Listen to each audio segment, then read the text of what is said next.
ನಮಸ್ಕಾರ ಎಲ್ಲರಿಗೂ. ಈ ಒಂದು ವಿಡಿಯೋದಲ್ಲಿ ಉಚಿತ ಬಸ್ ಪಾಸ್ಗೆ ಯಾವ ರೀತಿ ಅರ್ಜಿಯನ್ನು ಸಲ್ಲಿಸುವಂತ ತಿಳಿಸ್ಕೊಡ್ತಾ ಇದ್ದೇನೆ ಸ್ಟೆಪ್ ಬೈ ಸ್ಟೆಪ್ ಆಗಿ. ನೀವು ಕೂಡ ಉಚಿತ ಬಸ್ ಪಾಸ್ಗೆ ವೇಟ್ ಮಾಡ್ತಾ ಇದ್ದರೆ ಈ ಒಂದು ವಿಡಿಯೋ ನೋಡಿಕೊಂಡು ನೀವು ಆನ್ಲೈನ್ ಮುಖಾಂತರ ಅರ್ಜಿಯನ್ನು ನೀವು ಸಲ್ಲಿಸ್ಕೋಬೋದು ಉಚಿತವಾಗಿ. ಬನ್ನಿ ಸ್ನೇಹಿತರೆ, ವಿಡಿಯೋನ ಸ್ಟಾರ್ಟ್ ಮಾಡೋಣ. ಮೊದಲಿಗೆ ಗೂಗಲ್ ಸರ್ಚನ್ನು ಓಪನ್ ಮಾಡ್ಕೊಳ್ಳಿ. ಗೂಗಲ್ ಸರ್ಚಲ್ಲಿ ಸೇವಾ ಸಿಂಧು ಅಂತ ಸರ್ಚ್ ಮಾಡಿ. ಸೇವಾ ಸಿಂಧುನಲ್ಲಿ ಫಸ್ಟಿಗೆ ಸೇವಾ ಸಿಂಧು ಸರ್ವಿಸ್ ಪ್ಲಸ್ ಅಂತ ಬರುತ್ತೆ, ಅದನ್ನು ತೊಗೋಬೇಡಿ. ಕೆಳಗಡೆ ಇರುತ್ತೆ ನೋಡಿ, ಸೇವಾ ಸಿಂಧು karnataka.gov.in ಅಂತ.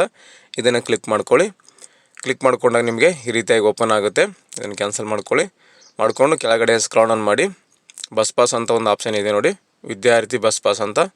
ಇದ್ರ ಮೇಲೆ ನೀವು ಕ್ಲಿಕ್ ಮಾಡ್ಕೊಳ್ಳಿ. ಇದ್ರ ಮೂಲಕನೇ ನಿಮಗೆ ಈ ಒಂದು ಬಸ್ ಪಾಸ್ಗೆ ಅವಕಾಶವನ್ನು ಕೊಟ್ಟಿದ್ದಾರೆ. ಇಲ್ಲಿ ಯಾವುದು ನಿಗಮ ನಿಮ್ಮ ತೊಗೊತಿರೋ ನಿಮಗೆ ಗೊತ್ತಿರಬೇಕು. ನಮ್ಮ ಒಂದು ಭಾಗದ ಕಲಬುರಗಿ, ರಾಯಚೂರು, ಕೊಪ್ಪಳ, ಬೀದರ್ಗೆ ಕಲ್ಯಾಣ ಕರ್ನಾಟಕ ರಸ್ತೆ ಸಾರಿಗೆ ನಿಗಮ ಅಂತ ಮಾಡಿದ್ದಾರೆ. ಅದು ನಮ್ಮ ಭಾಗದ ವಿದ್ಯಾರ್ಥಿಗಳಿಗೆ ಬರುತ್ತೆ.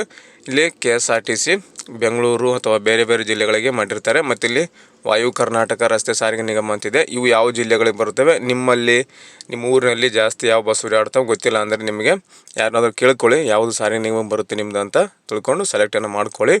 ನಮ್ಮದು ಗುಲ್ಬರ್ಗ, ಯಾದಗಿರಿ, ರಾಯಚೂರು, ಬೀದರ್, ಬಳ್ಳಾರಿ, ಕೊಪ್ಪಳ ಈ ರೀತಿಯಾಗಿ ಕಲ್ಯಾಣ ಕರ್ನಾಟಕ ಬರುತ್ತೆ. ಕಲ್ಯಾಣ ಕರ್ನಾಟಕ ತೊಗೊತಾ ಇದ್ದೀನಿ ನಾನು. ಈ ರೀತಿಯಾಗಿ ಬರುತ್ತೆ ನೋಡಿ. ಲಾಗಿನ್ ಪೇಜ್ಗೆ ಕೇಳುತ್ತೆ. ಇಲ್ಲಿ ಮೊದಲಿಗೆ ನೀವು ಲಾಗಿನನ್ನು ಮಾಡ್ಕೋಬೇಕಾಗುತ್ತೆ. ಲಾಗಿನ್ ಇಲ್ಲ ಅಂದರೆ ನಿಮ್ಮದು ಯೂಸರ್ ಪಾಸ್ವರ್ಡ್ ಹಾಕಿ ಇಲ್ಲಿ ರಿಜಿಸ್ಟ್ರೇಷನ್ ಮಾಡ್ಕೋಬೇಕು. ರಿಜಿಸ್ಟ್ರ್ ಇಯರ್ ಅಂತಿದೆ ನೋಡಿ, ಇಲ್ಲಿ ಕ್ಲಿಕ್ ಮಾಡಿಕೊಂಡು ರಿಜಿಸ್ಟ್ರೇಷನನ್ನು ಮಾಡ್ಕೊಳ್ಳಿ. ಸೇವಾ ಸಿಂಧಿನಲ್ಲಿ ಫಸ್ಟ್ ಟೈಮ್ ಆಗಿದ್ದರೆ ನಿಮ್ಮಲ್ಲಿ ಯೂಸರ್ ಪಾಸ್ವರ್ಡ್ ಇದ್ದರೆ ಇದು ಒಂದು ಲಾಗಿನ್ ಪಾಸ್ವರ್ಡ್ ಹಾಕಿ ನೀವು ಲಾಗಿನನ್ನು ಮಾಡ್ಕೊಳ್ಳಿ. ಲಾಗಿನನ್ನು ಮಾಡ್ಕೊಂಡ ನಂತರ ನಿಮಗೆ ನೆಕ್ಸ್ಟ್ ಈ ರೀತಿಯಾಗಿ ಬರುತ್ತೆ ನೋಡಿ, ಕಲ್ಯಾಣ ಕರ್ನಾಟಕ ರಸ್ತೆ ಸಾರಿಗೆ ನಿಗಮ ವಿದ್ಯಾರ್ಥಿ ಬಸ್ ಪಾಸ್ ವಿತರಣಾ ಅರ್ಜಿ KSRTC. ಇಲ್ಲಿ ಮೊದಲಿಗೆ ಸೂಚನೆಯನ್ನು ಓದ್ಕೊಳ್ಳಿ. ಸೂಚನೆ ಕೊಟ್ಟಿರ್ತಾರೆ, ಏನೇನು ಮಾಡ್ಬೇಕು ಏನಿಲ್ಲ ಅನ್ನೋದು ಕೂಡ ಇಲ್ಲಿ ಸೂಚನೆಯಲ್ಲಿದೆ. ಅದಾದ ನಂತರ ಇಲ್ಲಿ ಸಿಟಿಜನ್ಶಿಪ್ ಕೇಳ್ತಾ ಇದೆ. ಸಿಟಿಜನ್ಶಿಪ್ ಬಂದು ಇಂಡಿಯನ್ ಅಂತ ಹಾಕೊಳ್ಳಿ, ಇಂಡಿಯನ್ ಸಿಟಿಜನ್. ಅದಾದ ನಂತರ ಇಲ್ಲಿ ಕರ್ನಾಟಕ, ಔಟ್ಸೈಡ್ ಕರ್ನಾಟಕ ಅಂತ ಕೇಳ್ತಾ ಇದೆ. ಇನ್ಸ್ಟಿಟ್ಯೂಷನ್ ಲೊಕೇಟೆಡ್ ಅಂತ ಕೇಳ್ತಾ ಇದೆ. ನಿಮ್ಮ ಒಂದು ಶಾಲೆ ಕಾಲೇಜು ಕರ್ನಾಟಕದಲ್ಲಿ ಇದೆಯಾ ಅಥವಾ ಕರ್ನಾಟಕ ಹೊರಗಿದೆಯಾ ಅಂತ ಕೇಳ್ತಾ ಇದೆ. ಕರ್ನಾಟಕ ಒಳಗಡೆ ಇದೆ ಕರ್ನಾಟಕ ಅಂತ ತೊಗೊಳ್ಳಿ. ಕರ್ನಾಟಕ ಹೊರಗಡೆ ಇದ್ದರೆ ಔಟ್ಸೈಡ್ ಕರ್ನಾಟಕ ಅಂತ ಸೆಲೆಕ್ಟ್ ಮಾಡ್ಕೊಳ್ಳಿ. ಮೊಬೈಲ್ ನಂಬರ್ ಕೇಳ್ತಾ ಇದೆ, ಇಲ್ಲಿ ಮೊಬೈಲ್ ನಂಬರ್ನ ಎಂಟ್ರ್ ಮಾಡ್ಕೊಳ್ಳಿ. ಅದಂತ ಕೋರ್ಸ್ ಕ್ಯಾಟಗರಿ ಕೇಳ್ತಾ ಇದೆ, ಕೋರ್ಸ್ ಕ್ಯಾಟಗರಿಯನ್ನು ಸೆಲೆಕ್ಟ್ ಮಾಡ್ಕೊಳ್ಳಿ. ಇಲ್ಲಿ primary school, high school, PUC, diploma, ITI, government degree, professional, engineering, PhD, private college degree, CBSE, ICSE ಎಲ್ಲ ಕೂಡ ತಿಳಿಸ್ತಾ ಇದೆ. ಇಲ್ಲಿ ನೀವು ಯಾವ ಕೋರ್ಸನ್ನು ಓದ್ತಾ ಇದ್ದೀರಾ ಆ ಒಂದು ಕೋರ್ಸನ್ನು ಇಲ್ಲಿ ಸೆಲೆಕ್ಟನ್ನು ಮಾಡ್ಕೊಳ್ಳಿ. ಇಲ್ಲಿ PUC ಅಂತ ಹಾಕ್ಕೊಂತಂದರೆ PUC ವಿದ್ಯಾರ್ಥಿ. ಇಲ್ಲಿ ಕ್ಲಾಸ್ ಕೋರ್ಸ್ ಅಂತಿದೆ. First PUC, second PUC, BSc, ETC ಅಂತ ಕೊಟ್ಟಿದ್ದಾರೆ. ಇಲ್ಲಿ ಕೋರ್ಸ್ ಬರ್ತಾ ಇಲ್ಲ, ಸರ್ವರ್ ಬಿಜಿ ಇದೆ ಅಂತ ಅನ್ಕೊತೀನಿ. ಯಾಕೋ ಕೋರ್ಸ್ ತೋರಿಸ್ತಾ ಇಲ್ಲ,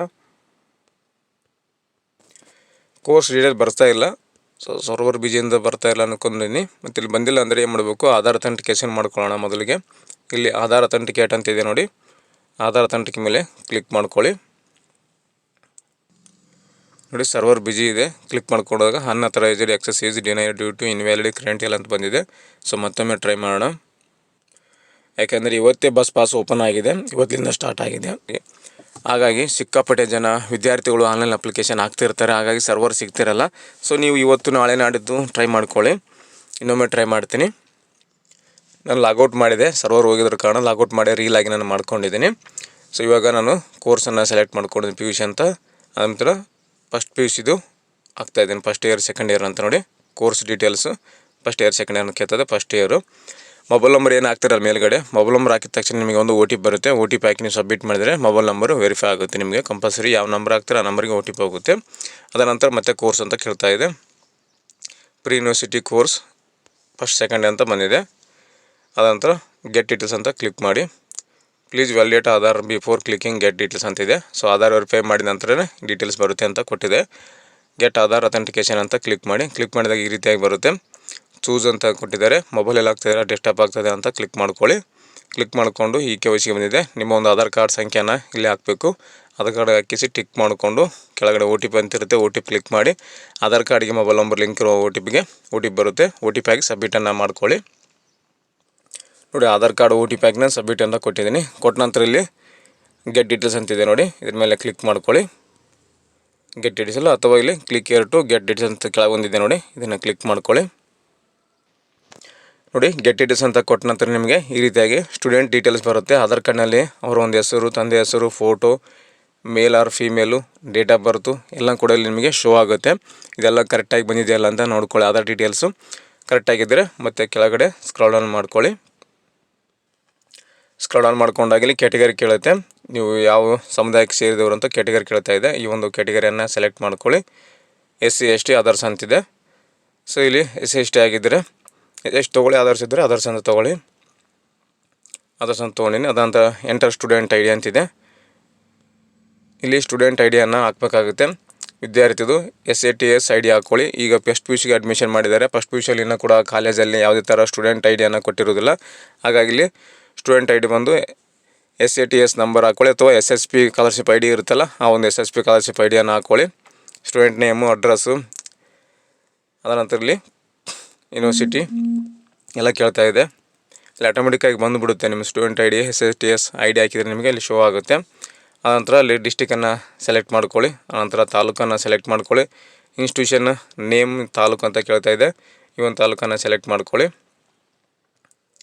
ಮೊದಲಿಗೆ ಡಿಸ್ಟಿಕ್ಕು ಸೆಲೆಕ್ಟ್ ಮಾಡ್ತಾಯಿದ್ದೀನಿ. ಆನಂತರ ತಾಲೂಕು, ಯಾವ ಒಂದು ತಾಲೂಕಿನಲ್ಲಿ ನಿಮ್ಮ ಕಾಲೇಜ್ ಇದೆ ಆ ತಾಲೂಕಿನ college, institution taluk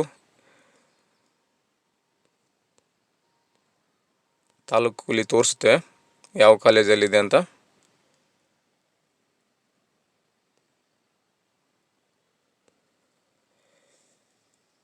institution name, college ಹೆಸರು ಬಂದು ಹಾಕಿದ್ದೀನಿ ಇವಾಗ.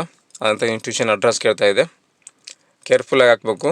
ನಿಮ್ಮ ಒಂದು ಇನ್ಸ್ಟಿಟ್ಯೂಷನ್ ನೇಮ್ ಏನಿದೆಯಲ್ಲ, ಯಾವ ಒಂದು ತಾಲೂಕು ಹೆಸರು ಇದೆಯಲ್ಲ ಅದನ್ನು ಕರೆಕ್ಟಾಗಿ ಹಾಕ್ಕೋಬೇಕು. ಕಾಲೇಜ್ ಹೆಸರು, ಆಮೇಲೆ ಇನ್ಸ್ಟಿಟ್ಯೂಷನ್ ಅಡ್ರೆಸ್ಸು, ಇಲ್ಲಿ ಅಡ್ರೆಸ್ ಹಾಕಬೇಕು. ಅದ ನಂತರ ಇಲ್ಲಿ ನಮಗೆ ಬಸ್ ಪಾಸ್ P2B ಪೇಡ್ ಎಟ್ ಕೌಂಟರ್ ಅಂತ ಬಂದಿದೆ. ಬಸ್ ಪಾಸ್ ತೊಗೋಬೇಕಾದ್ರೆ ಕೌಂಟ್ರಲ್ಲಿ ನಿಮಗೆ 1050 ರೂಪಾಯಿ ನೀವು ಪೇ ಮಾಡಬೇಕಂತ ಕೊಟ್ಟಿದ್ದಾರೆ. ಇಲ್ಲಿ ನಿಮಗೆ ಶೋ ಆಗುತ್ತೆ ಇದು. ಸೊ ಯಾವುದೇ ರೀತಿ ಇದು ಪೇಮೆಂಟ್ ಮಾಡೋ ಅವಶ್ಯಕತೆ ಇಲ್ಲ. ಬಸ್ ಪಾಸ್ ಅಪ್ಲೈ ಮಾಡಿದ ತಕ್ಷಣ ನಿಮಗೆ ಕೌಂಟ್ರಿಗೆ ಕೊಟ್ಟರೆ ಕೌಂಟ್ರಲ್ಲಿ ನಿಮಗೆ ಉಚಿತ ಬಸ್ ಪಾಸ್ ಕೊಡ್ತಾರೆ. ಪೇಮೆಂಟ್ ತೋರಿಸುತ್ತೆ, ಬಟ್ ನೀವೇನು ಟೆನ್ಷನ್ ಗಾಬರಿ ಮಾಡ್ಕೋಕೆ ಹೋಗಬೇಡಿ. ಅಮೌಂಟ್ ತೋರಿಸ್ತಾ ಇದೆ ಅಂತ ಅಮೌಂಟ್ ತೋರಿಸುತ್ತೆ, ಏನು ತೊಂದರೆ ಇಲ್ಲ. ಬಟ್ ಅಲ್ಲಿ ನಿಮಗೆ ಫ್ರೀಯಾಗೇ ಕೊಡ್ತಾರೆ. ಆಲ್ರೆಡಿ ಈಗ ಯಾರು ಅಪ್ಲೈ ಮಾಡಿದ್ದೀರಾ ಪಾಸಿಗೆ, ಅಪ್ಲೈ ಮಾಡಿ ಪಡ್ಕೊಂಡಿದ್ದೀರಾ, ರೊಕ್ಕ ತುಂಬಿದ್ದೀರಾ ಕೌಂಟ್ರಲ್ಲಿ, ಬಸ್ ಪಾಸ್ ಅಮೌಂಟ್ ಪೇ ಮಾಡಿ ತೊಗೊಂಡಿದ್ದೀರಾ, ಅವರಿಗೆಲ್ಲ ಒಂದು ವಾರದಲ್ಲೇ ಈ ಒಂದು ಬಸ್ ಪಾಸಿನ ಅಮೌಂಟು ರಿಫಂಡ್ ಮಾಡ್ತೀವಿ ಅಂತ ಅಪ್ಡೇಟಲ್ಲಿ ತಿಳಿಸಿದ್ದಾರೆ. ಇವಾಗ ನೋಡ್ತಾ ಇದ್ದೀರಲ್ಲ, ಈ ಒಂದು ಪೇಪರ್ ಪ್ರಕಟಣೆಯಲ್ಲಿ ಬಂದಿರುವಂಥದ್ದು. ಈ ಪೇಪರ್ ಪ್ರಕಟಣೆಯಲ್ಲಿ ಕೊಟ್ಟಿದ್ದಾರೆ ಅಮೌಂಟು ಪೇಮೆಂಟು ವಾಪಸ್ ಮಾಡ್ತೀವಿ ಅಂತ. ಸೊ ಏನು ತೊಂದರೆ ಏನಿಲ್ಲ. ಇಲ್ಲಿ ಡೇಟ್ ಕೂಡ ಕೊಟ್ಟಿದ್ದಾರೆ, ವ್ಯಾಲಿಡ್ ಅಪ್ ಟು ಎಲ್ಲಿವರೆಗೂ ಬರುತ್ತೆ ಒಂದು ಬಸ್ ಪಾಸ್ ಅನ್ನೋದು ಕೂಡ ನಿಮ್ಗೆ ಕೊಟ್ಟಿದ್ದಾರೆ. ನೋಡಿ ಯಾವತ್ತು ಅಪ್ಲೈ ಮಾಡ್ತಾ ಇದ್ದೀವಿ, ನೆಕ್ಸ್ಟ್ ಮುಂದಿನ ವರ್ಷವರೆಗೂ ನಿಮಗೆ ಅವಕಾಶ ಇದೆ. ಸೆಲೆಕ್ಟ್ ಸೋರ್ಸ್ ರೂಟ್ ಡಿಸ್ಟಿಕ್ ಅಂತಿದೆ. ನೀವು ಯಾವ ಒಂದು ಜಿಲ್ಲೆಯಿಂದ ಪ್ರಯಾಣ ಮಾಡ್ತೀರ ಆ ಒಂದು ಡಿಸ್ಟಿಕನ್ನು ಸೆಲೆಕ್ಟ್ ಮಾಡ್ಕೋಬೇಕು. ಅಂದರೆ ಟ್ರಾವೆಲ್ ರೂಟ್ಸನ್ನು ಇವಾಗ ಹಾಕೋಬೇಕು. ಸೆಲೆಕ್ಟ್ ಸೋರ್ಸ್ ರೂಟ್ ತಾಲೂಕು ಅಂತಿದೆ. ಯಾವ ಒಂದು ತಾಲೂಕಿದೆ ಆ ಒಂದು ತಾಲೂಕನ್ನು ಹಾಕ್ಕೊಳ್ಳಿ. ಇಲ್ಲಿ ಬರ್ತಾ ಇಲ್ಲ, ಸರ್ವರು ಸ್ವಲ್ಪ ಬಿಜಿ ಇದೆ ಅಂತ ಅನ್ಸುತ್ತೇಳಿ. ಮತ್ತೊಮ್ಮೆ ಟ್ರೈ ಮಾಡಿ. Select your source route taluk ಅಂತಿದೆ. ಯಾವ ತಾಲೂಕಿನಿಂದ ನೀವು ಜರ್ನಿ ಮಾಡ್ತಾ ಇದ್ದೀರಾ ಆ ಒಂದು ತಾಲೂಕು ಹೆಸರನ್ನು ಇಲ್ಲಿ ಸೆಲೆಕ್ಟ್ ಮಾಡ್ಕೊಳ್ಳಿ. ಸೆಲೆಕ್ಟು ರೂಟ್ ಹೋಬಳಿ ಅಂತಿದೆ. ಅಂದರೆ ಯಾವ ಕಾಲೇಜು ಯಾವ ಒಂದು ಹೋಬಳಿಗೆ ಬರುತ್ತೆ ಆ ಒಂದು ಹೋಬಳಿನ ಹೆಸರನ್ನ ಹಾಕ್ಕೊಳ್ಳಿ.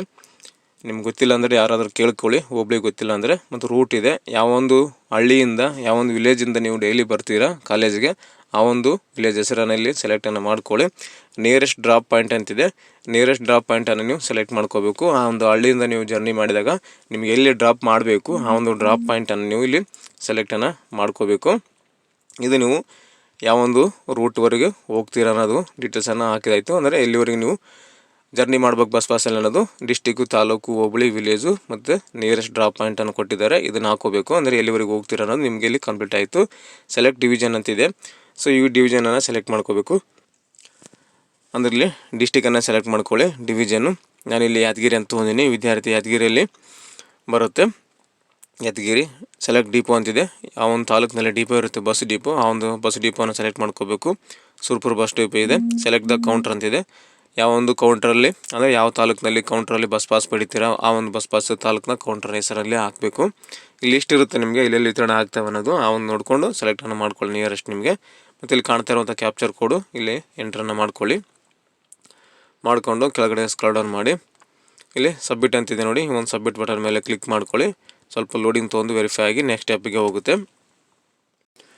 ಸಬ್ಮಿಟ್ ಆದಮೇಲೆ ನೆಕ್ಸ್ಟ್ ಸ್ಟೆಪ್ ನಿಮಗೆ ಅಟ್ಯಾಚ್ ಮ್ಯಾನೇಜರ್ ಅಂತ ಬರುತ್ತೆ. ಅದನ್ನು ಕ್ಲಿಕ್ ಮಾಡಿಕೊಂಡು ನೀವು ಲಾಸ್ಟಲ್ಲಿ ನಿಮಗೆ ಒಂದು ಫಾರ್ಮ್ ಅಪ್ಲೋಡ್ ಕೇಳುತ್ತೆ. ಈಗ ಸ್ಕೂಲ್ ಕಡೆಯಿಂದ ಬರ್ಸ್ಕೊಂಬಂದಿರ್ತಾರಲ್ಲ, ನಿಮಗೆ ತೋರಿಸ್ತೀನಿ ಎಕ್ಸಾಂಪಲ್ ಆಗಿ.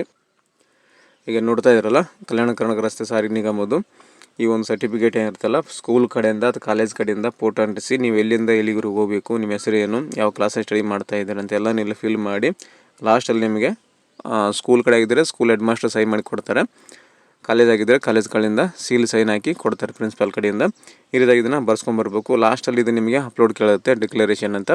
ಸೊ ಅಲ್ಲಿ ನಿಮಗೆ ಕೇಳಿದರೆ ಇದನ್ನು ಅಪ್ಲೋಡ್ ಮಾಡಿ, ಕೇಳಿದ್ರೆ ಅಂದರೆ ಅದೇ ಥರ ಅಪ್ಲೋಡ್ ಮಾಡೋಕ್ಕೆ ಹೋಗಬೇಡಿ. ನಿಮ್ಮ ಆಧಾರ್ ಕಾರ್ಡ್ ಕೇಳ್ಬೋದು ಅಥವಾ ರಿಸಿಪ್ಟ್ ಅಡ್ಮಿಷನ್ ರಿಸಿಪ್ಟ್ ಕೇಳ್ಬೋದು. ಅವೆಲ್ಲವೂ ಕೂಡ ಅಪ್ಲೋಡ್ ಮಾಡಿ, ಎಲ್ಲನೂ ಅಪ್ಲೋಡ್ ಮಾಡಿ ಸಬ್ಮಿಟ್ ಕೊಟ್ಟರೆ ನಿಮಗೆ ಅಕ್ಲಾಜ್ಮೆಂಟ್ ಬರುತ್ತೆ. ಆ ಒಂದು ಅಕ್ಲಾಜ್ಮೆಂಟನ್ನು ನೀವು ಬಸ್ ಪಾಸ್ ಎಲ್ಲಿ ವಿತರಣೆ ಮಾಡ್ತಾರೆ ಆ ಒಂದು ಬಸ್ ಪಾಸ್ ಕೌಂಟ್ರಲ್ಲಿ ಹೋಗಿ ಕೊಟ್ಟರೆ ನಿಮಗೆ ಉಚಿತವಾಗಿ ಒಂದು ಬಸ್ ಪಾಸನ್ನು ಕೊಡ್ತಾರೆ. ಸೊ ಈ ಒಂದು ವಿದ್ಯಾರ್ಥಿ ಏನಿದೆಲ್ಲ ಸ್ವಲ್ಪ ಕಾಲೇಜ್ ಕಡೆಯಿಂದ ಎರರ್ ಇದೆ, ಅಂದರೆ ರಿಜಿಸ್ಟ್ರೇಷನ್ ನಂಬರ್ ಇವ್ರದ್ದು ಬಂದಿಲ್ಲ. ಸೊ ಹಾಗಾಗಿ ಇದು ತೊಗೊತಾ ಇಲ್ಲ. ಸೊ ಜಸ್ಟ್ ಅಲ್ಲಿ ಸಬ್ಮಿಟ್ವರೆಗೂ ನಿಮಗೆ ಹೇಳಿಕೊಟ್ಟಿದ್ದೇನೆ. ಸೊ ಏನೇನು ತೊಂದರೆ ಇದ್ದರೂ, ಏನೇನು ನಿಮಗೆ ಅರ್ಥ ಆಗಿಲ್ಲ ಅಂದರೆ, ಎಲ್ಲ ಅಪ್ಲಿಕೇಶನ್ ಹಾಕುವಾಗ ಏನಾದರೂ ಪ್ರಾಬ್ಲಮ್ ಆಗ್ತಾಯಿದ್ದರೆ, ಇಲ್ಲಾದರೂ ನಿಮಗೆ ಅಪ್ಲಿಕೇಶನ್ ಸ್ಟಾಪ್ ಆಗ್ತಾಯಿದ್ದರೆ ಸೊ ನನಗೆ ಕಮೆಂಟ್ ಮಾಡಿ. ಏನು ಎರರ್ ಬರ್ತಾಯಿದೆ ಅಂತ ನನಗೆ ಕಮೆಂಟ್ ಮಾಡಿದರೆ ನಾನು ನಿಮಗೆ ಅದಕ್ಕೆ ಸೊಲ್ಯೂಷನ್ ಕೊಡ್ತೀನಿ, ಏನು ಮಾಡಬೇಕಂತ.